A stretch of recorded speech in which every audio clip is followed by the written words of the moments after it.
Here, Milwaukee M18 fuel, model number 279620. This is the pin detent version.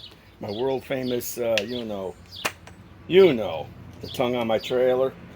I should be doing this with my Flex mid torque, but I sent that to Torque Test channel. They should be reviewing it, I don't know, whenever they get to it. So, okay. Let me remove this.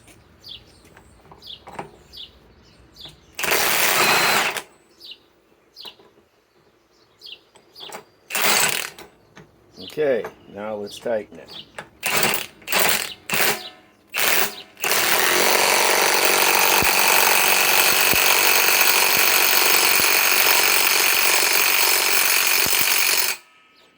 Okay,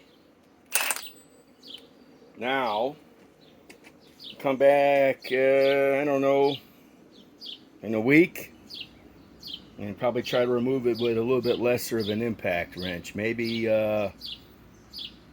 I'll try to remove it with my, maybe I'll try to remove it with the Milwaukee M18 Fuel Gen 2 mid torque. Okay, Eric the Brittle Tool Guy signing off.